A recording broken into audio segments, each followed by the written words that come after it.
Hello, I'm Antonio Mora. This is the newsandnews.com Day in Brief. Today's top stories in 4 minutes. It's Tuesday, August 28th at about 7:30 p.m. Persona non grata, unwelcome president.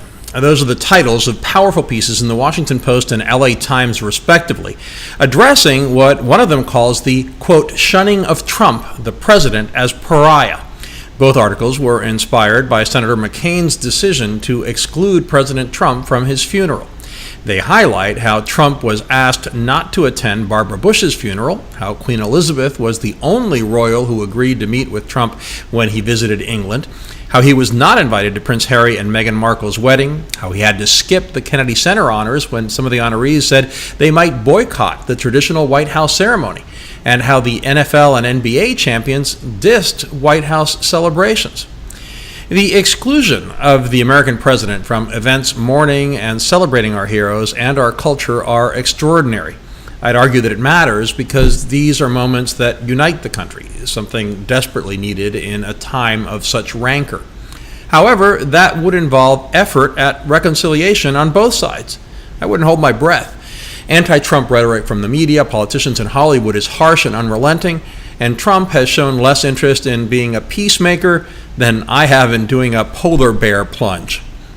In fact, he's used his attacks on what he calls the elites to mobilize his base, saying the elites will never accept the deplorables. But isn't it possible to cast your lot with the deplorables without offending the elites and international allies? That might go a long way toward bridging our divisions.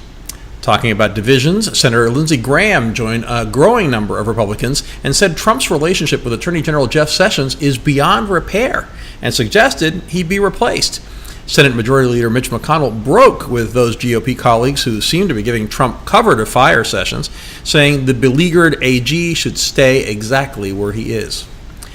In our daily alternate universe segment, the great divide between conservative and liberal media, Trump used Twitter to accuse Google of suppressing conservative voices, limiting good news about him. He claimed Google rigged its search results and said this was, quote, a very serious situation that will be addressed.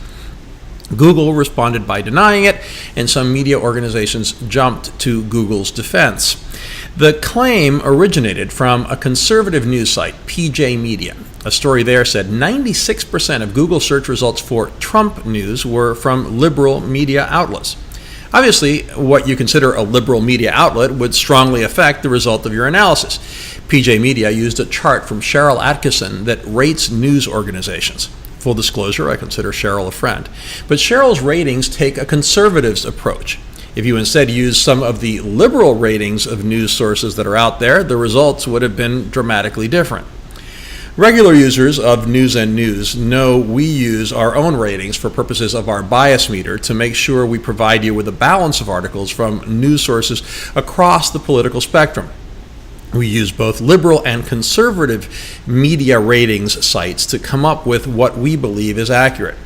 Our analysis of major news organizations shows a disproportionate number of them do lean left. I'm not sure that would surprise anyone. So I'd expect an even truly random search to come up with a majority of liberal sites.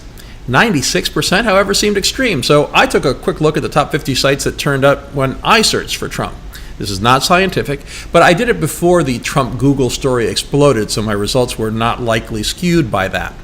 I looked at the 50 top search results for Trump in Google News and found that 13 came from sources with no clear bias, 7 from sources that lean right, and 30 from sources that lean left. 60% leaning left is, of course, very different than 96%, and again, it didn't even remotely surprise me. It is healthy to monitor the tech companies and their increasingly unchecked power, but the President of the United States should be careful in issuing threats that could be seen as censorship and suggesting regulations that would limit free speech, as he did Tuesday afternoon.